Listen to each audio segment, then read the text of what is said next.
Magandang araw sa lahat, welcome po ulit dito sa atin channel ang Biyahe e Komida. Punta tayo sa atin topic. Dina Bonive nagdiwang ng pagiging lola sa ika-9 na pagkakataon. Dina welcome ang kanyang pinakabagong apo. Nagningning sa pagmamalaki si Dina Bonive habang muling niyayakap ang saya ng pagiging lola. Nag-Instagram ngayon ang seasoned actress para ibahagi ang kanyang excitement sa pagdating ng kanyang pinakabagong apo na si Isaiah Timothy na ipinanganak sa kanyang anak na si Oyo Soto at manugang na si Christine Hermosa. Mas maaga ngayon, ipinakilala ni Oyo si Isaiah Timothy sa mundo sa isang social media post na nagsusulat, isang patotoo sa katapatan ng Diyos. Karapat-dapat kayong purihin at luwalhatiin, Panginoong Jesucristo. Isaiah Timoteo, 9.3-24.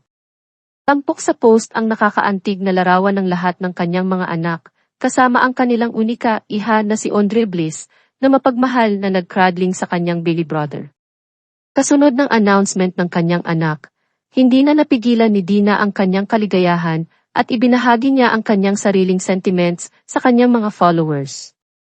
Her post read, published as is, and just like that I am a happy Lola for the 9th time. Smiley and red heart emoji, she wrote. Salamat po Lord sa pagbibigay ng safe delivery para kay Tin at sa pagdadala ng isa pang malusog na apo, Isaiah Timothy, sa aming pamilya, to God be the glory, nakatiklop na kamay emojis. Ang kanyang mensahe ay may kasamang carousel ng mga larawan mula sa silid ng ospital kung saan dinala si Christine pagkatapos manganak.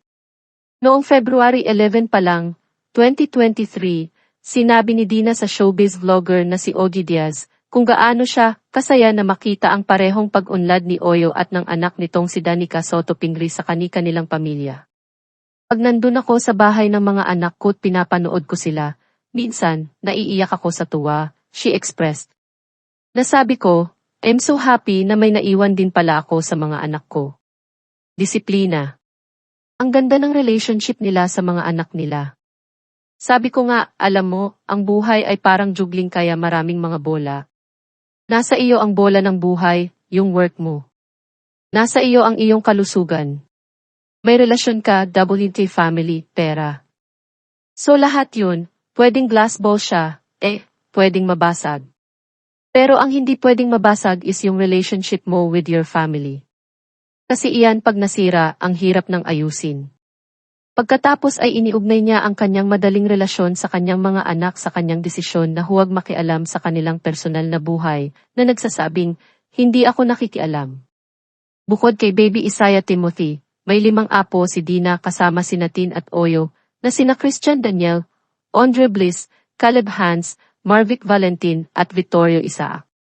Ang panganay niyang si Danica at manugang na si Mars Pingris ay may 3 anak, sina Jen Michel, Aniel Michaela, at Jen Locke. At yan ang atin latest showbiz chika update for today. Huwag kalimutan mag-subscribe, click the notification bell for more showbiz chika updates, like and share the video at pakisuportahan po ang atin Facebook page. Maraming salamat sa lahat ng nag-subscribe, indeed. Magandang buhay sa lahat, paalam.